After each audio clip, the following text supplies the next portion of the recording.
You know what I want from Starbucks? A caramel macchiato. Caramel macchiato. Light ice, not heavy. If it's heavy, I'm not gonna drink it. Tell them to put a little bit of soy in it. Not that much, but not to make you say, oh boy. Tell them to put 3 whips in there. Bring the 3rd whip to the lip so I can sit. Did you hear that? Here, I'll say it again. I want a caramel macchiato. Caramel macchiato. Light ice, not heavy. If it's heavy, I'm not gonna drink it. Tell them to put a little bit of soy in there. Not a lot, but just enough to make you say, oh boy. Tell them to put 3 whips in there. Bring the 3rd whip to the lip so I can sit. What was that? Tell you what. Oh, God.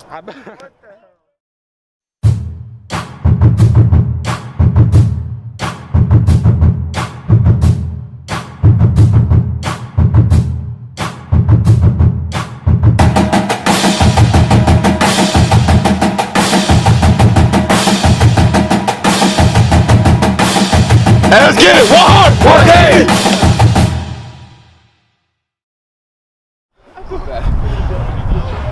Are you off? No. You're on? You're on the line. No, okay. Go! Ooh, buddy! Hey, good route! Does it annoy you at all that people kind of just write y'all off because East Side is this big powerhouse and y'all don't stand a chance? We got history with those guys, you know, and we had them on the rope. So yeah, it drives me crazy. You know, I like being the underdog. You know, I like being the little guy from nowhere and nobody knows about you. Go in and shock the world, man. That'd be an awesome story. For these kids, I want it for them more than anything, dude. If they win this game, as far as me having put it on me like I did it, dude, I could quit the next day after they won. I want it so bad for them. So bad for these kids. It's time for them and the little man to get their up and comings, man. And you know, even last week, you know, they say it's about the kids. Those guys had to drive all the way over here. Well, how do you as a high school student get on a car and go see your team? Where's the school spirit at? You know, we don't foster that. We say it's about the kids, but they don't get it. It's not about the kids.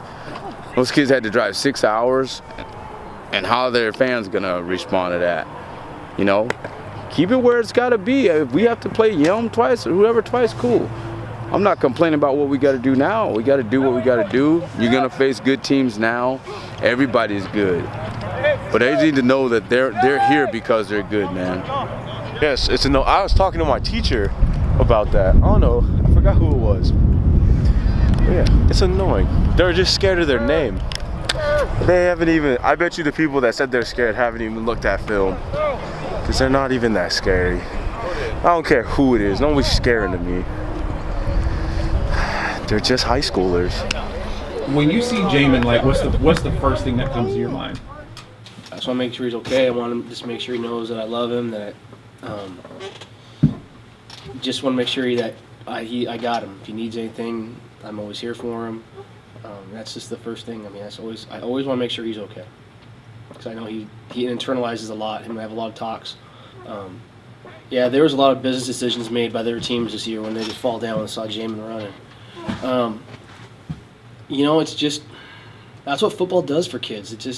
It's a release, and like that's what we always tell these kids. You know, life is hard. Football is easy. Treat it like that. Have fun. Get in those lines and just be a different beast. And he took it to heart. This year I think it was a lot different for him too, because he's always been a leader just because of how he carries himself and who he is. But he took on a different role this year. I mean, you knew when Jamin was getting ready to explode, because then he brought his voice. You knew when Jamin was excited because he brought his voice. His play, everyone just followed suit in how they play, because he makes a big hit, everyone taps off on him. It's contagious. But it's just I think he brought I think he saw himself in a different light as a leader this year, and that's was very impressive to me. I think it was in 2nd or 3rd grade, and I was watching the Steelers play, and I was watching Troy Polamalu play, obviously, and I seen him. Have you ever seen the video of him where he like scooped the ball off the ground and it was a pick? It was like his hand was on the ground, the ball like just fell on his hand. He just scooped it up. that was the moment. I was like, I want to be like that. I want to be like that great at football. I just want to do that. Yeah. I don't think it's hard at all for him. It seems natural for him because when you have a discussion or any conversation with this guy, you're like, wow, I was expecting something different to come out, or the attitude or his demeanor would be different, like more meaner, more tougher. But talking with him, you see how humble he is, how quiet he is, and how loving of a person, how caring he is, versus when he's on the field, he doesn't care about the guy on the other side lined up against him. It's like, no, I must destroy you. But then after the game, it's all good. I mean, I've even seen Jamin hit someone so hard and then pick the guy up. You know, he did that a couple times last year, where he knocked the crap out of the kid and then stood over him, not to be intimidating, but to like, hey, are you okay? You need help up? Hey, you guys need to come check him out. But yeah, I think it's natural for him to be able to turn that on and off, and for him to know the difference, when to turn it on, and that's a gift that a lot of kids don't have, is that it takes them a while. Sometimes it takes a comment from a parent or a coach to motivate a kid. Well, Jamie, you don't need that. He just, as soon as they say hut, he's 100. Coming into this year, y'all lost a lot of players. What was the biggest thing you wanted to accomplish? Like, what was your mindset and focus for this season? Probably trying to make everyone on the team closer, because last year, like, our chemistry was like, it was there. That's why we were so successful in our games, and especially in practices. Like last year, we were able to like goof off and like mess around at like certain points, but then like get back on track. Like this year, like we couldn't do that, or we still can't do that. Like we have to like focus the whole time. Like our team isn't like clicking yet. So I want, like, my main goal was to try to make everyone like closer with each other. Like even if you didn't know anybody like out of football, like even in football, like the people that you didn't talk to, like you had to be like one piece, so that when you're playing or practicing, like everything just goes together smoothly. There's a lot of chatter. There's people, you know, who's Jamin? You know, There's been a lot of buzz. How hard is it, do you think it is for him to stay focused and not get caught up in the hype? I think he probably did in the beginning of the season, got caught up in the hype and got really upset with himself, thinking that he wasn't performing the way he wanted to or thought the season was going to work out for him in the beginning. A lot of frustration, and just talking with him, telling him to believe in the process. Hey man, do you when you're out there. Don't worry about doing more than your assignment. Just keep the guys motivated on the sidelines when you're in there making a play. But now he's starting to have fun. This last game, you saw the Jamin from last year and the year before running around, making plays, having fun, and everyone was feeding off of that energy also. And I think it's clicking now. For him.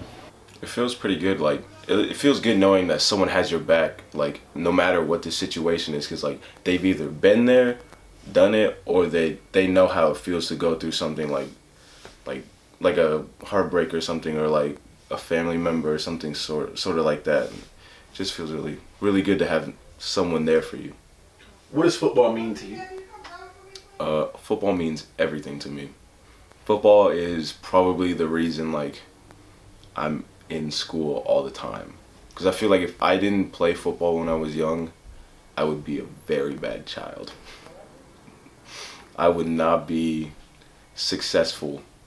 I'd probably be skipping school a lot because I get bored with school. He could have easily got off the edge and done some and turned his life around and been in the streets, you know, gave up and said, hey man, forget this, not worth it.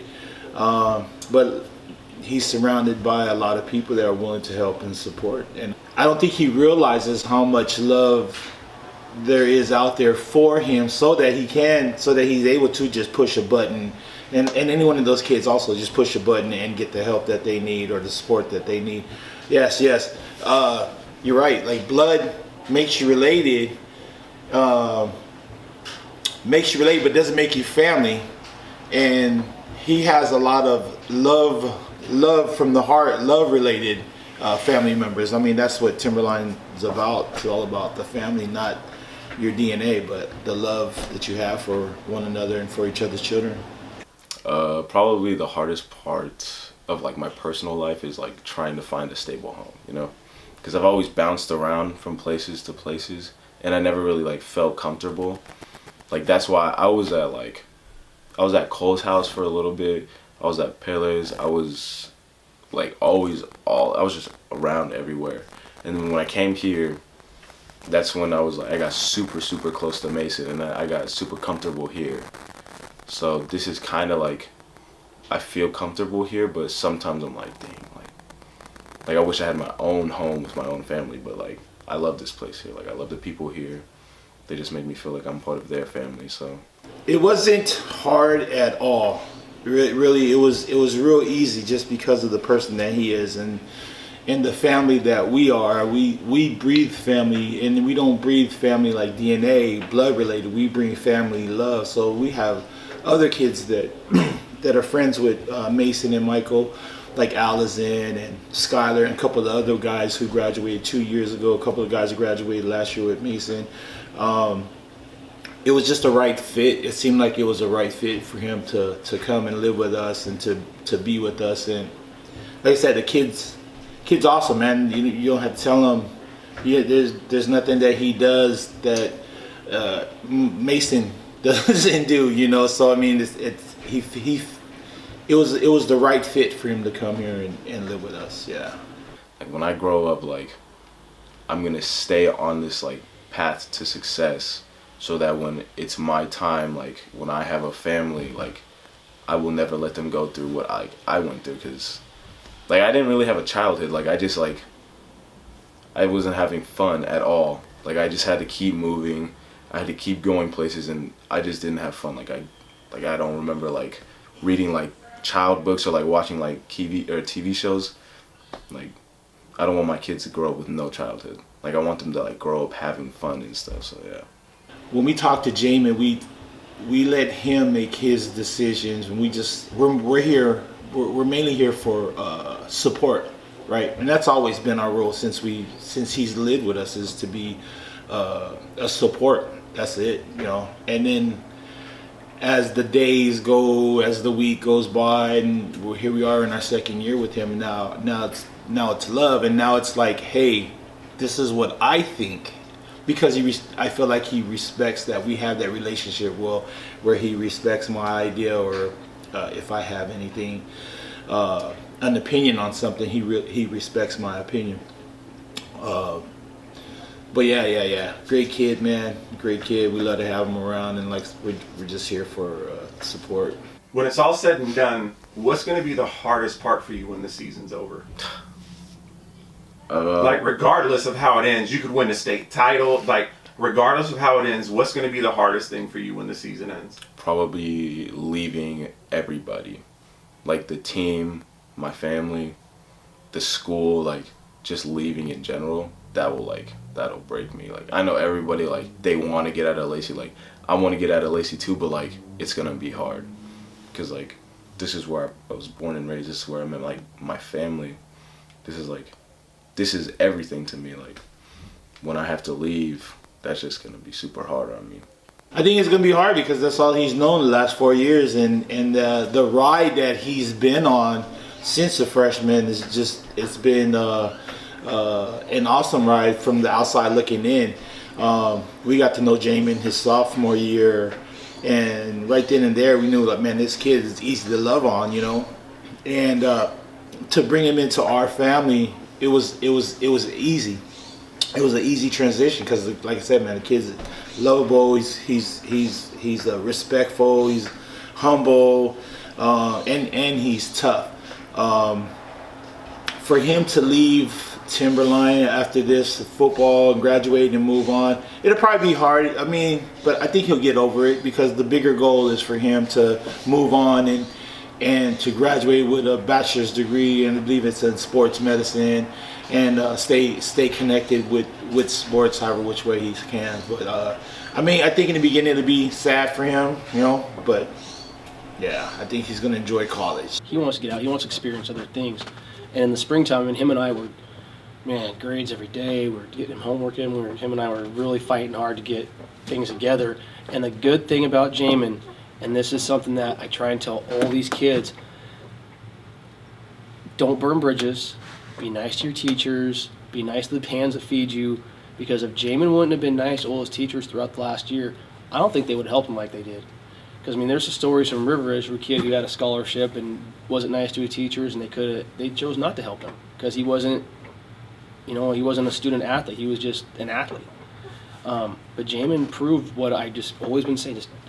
I know teachers get on you. I get it. I understand that. But just bite your lip. Sit in class. You got it. And it paid off, And no one ever says anything bad about Jamin. I don't think he's ever been in ISS. I don't think he's ever been in trouble. I don't think the only reason the principal knows him because he plays football.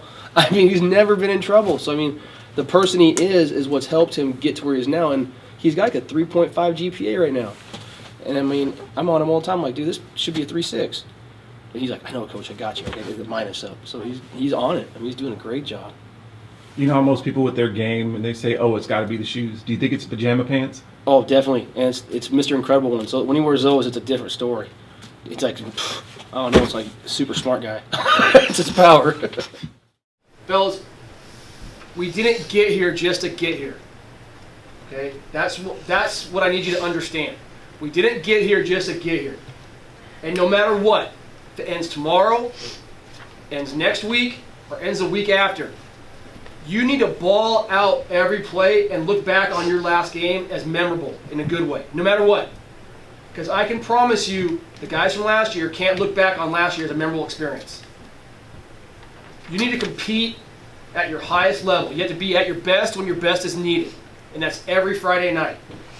Especially in the playoffs. You got to be your best. Not perfect, your best. Your best effort. Your best competitive spirit. Your best. Not everything's going to be perfect. We know that. We've made through not a perfect season. Okay? We kind of thrive on the unperfect. We kind of thrive on the improv a little bit. And that's fine. That's fun. But like I said, you want to look back on your last high school game, regardless of this week, next week, or the following week, and have a good experience. Have a good memory. And that's on you. Okay? That's on you to have those memories. I think you've made great memories thus far in this journey. And I'm hoping this journey keeps going. I think it will. I really, really, really have a deep belief that it's going to keep going. I couldn't say that last year. All right? There's a reason why teams win big games. It's a team, a program. Okay? We might not out-athlete them across the board, but we out-team them. We out-heart them. We out-hustle them. This might be a bad memory for some of you in here, but there's a reason why North Thurston beat us twice in basketball last year. We were by far the more dominant team. Out-heart, out-execute. That's all you got to do, fellas. It doesn't matter, man. Anyone beats anyone on any given night when you're playing something. And I'm just going to echo off of what he said. We're not here by accident.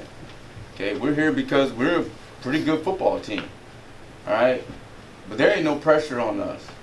And I know that sounds cheesy, sound corny, but remember when we played North Thurston, we put more pressure on ourselves than they actually had on themselves because we expected to blow them out. They think because their name says Eastside Catholic and they got a bunch of dudes, they think that they're going to win. They just know that they're going to win, right?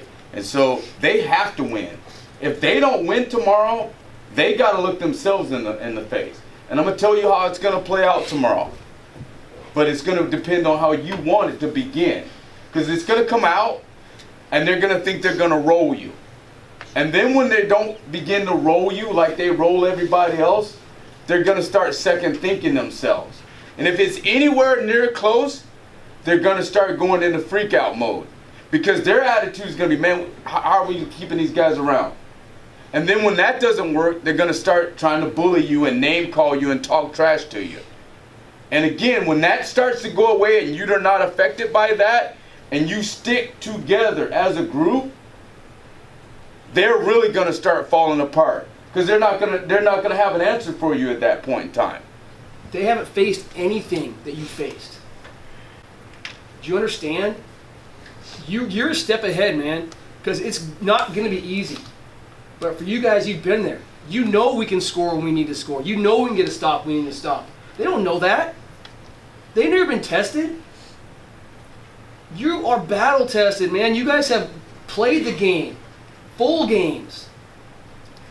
You got to remember that, man. You guys are a lot better than I think you guys give yourself credit for, man.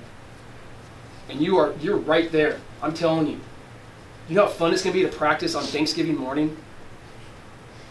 You got to think about that, man. You got 48 minutes to ball out and get to practice on Thanksgiving morning. That's special. That, like Coach P said, man, it doesn't come around often. Take it. Just take it.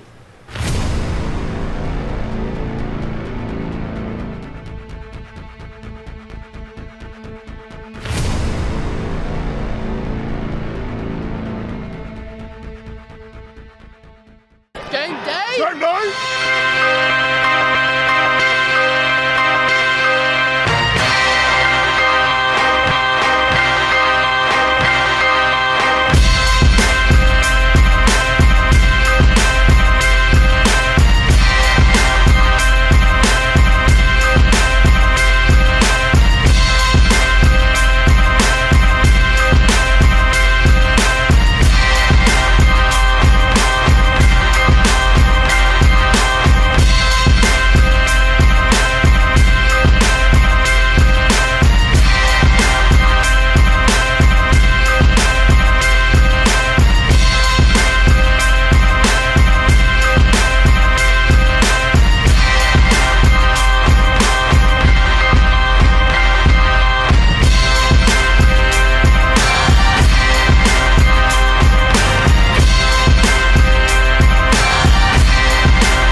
Hey, listen.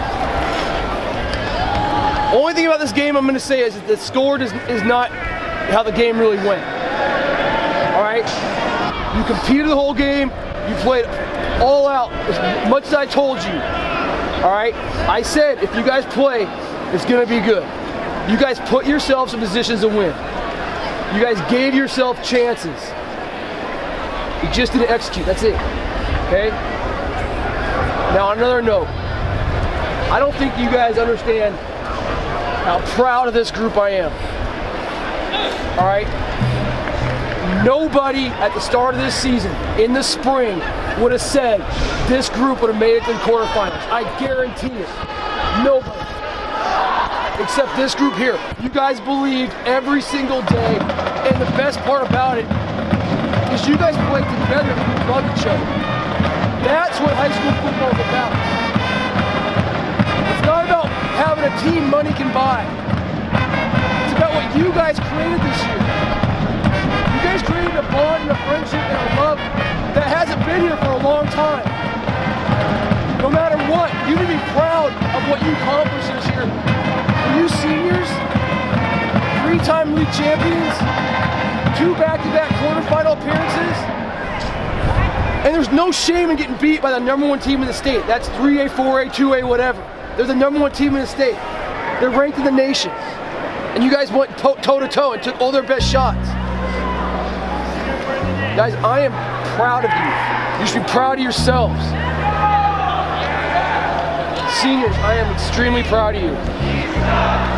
I'm not going to keep you guys, man. I love you guys very much. You made this an incredible season. I'll remember this one forever, man. This was a great year. Because like I said, nobody, if you looked at each other, no one would expect it besides you guys, man. And I just can't even be, you're all my guys. You're my kids, man. I love you guys, and I would do anything for you. If you need anything, make sure you come see me. All right? Get up, get one last break together. I love you guys. How do you deal with the end of the season and just the whole off season? Well, really, I've gotten a lot better. Before I had my mild heart attack on the sideline, I was 24/7, 365, trying to just always find that competitive edge. I'm always still trying to find that competitive edge, but there's so many hours in a day. It depends on how you use those hours that makes you a step ahead of everyone else. After football is over, it's hard for me just because I still watch film, I still break film, I still do the football stuff that I'm supposed to, getting ready for clinics, what clinics I'm speaking at, this kind of stuff. But for me, it's every year I have to say goodbye to another class. And that's what's hard for me. It's not the wins, not the losses, it's just that practice time, it's that meeting time. I still see the kids in the hallway, I still try and treat the same, but it's just different, because I choose to spend 3 hours a day after school to be with these guys. I mean, and they choose to be out there practicing. They pay to play, and so we choose to be together. And that's the thing, and that's what I miss. Because after every year, you got to say goodbye to another class, and I'm really gonna miss, having to say goodbye to this group. And it's just, this is gonna be one of the harder ones because this group of kids, we didn't have the most talent. No one expected anything from us. We won because we had a lot of dog in us. The kids bonded together. They figured out after that second game what kind of team we were going to be, and they embraced each other and rallied around each other, and they played for each other. And like I said, like I told these kids all the time, we're such a unique part of this, part of Lacey, Olympia, whatever it is, Hawks Prairie, because we get kids from everywhere. We get the poly kids, we get the black kids, the white kids, the Asian kids. We're like the melting pot, and it's to see all those kids come together and work together and have that same common vision and the same common goal. And when they get closer to reaching that goal, it's inspiring. And I love watching how they work together. They got on each other, they got into it. They didn't always like each other, but they always loved each other. And that was the thing. They always knew that they always be there for each other. And I think that's what I'm going to. They exceeded expectations by everyone around them except for the guys in the room. The program's going to keep rolling just because of what these kids over those past 13 years have accomplished throughout my career here. The program's going to thrive. It's going to keep thriving. You're always going to have a down year every once in a while, but the kids will always be together because of what this group, I think, has shown them what a team should be. I hope they know how much I love them and how much I'm going to miss them, and that they made me a better coach and a better person, and overall I think a better man. Because this group brought a lot out of me that I remember.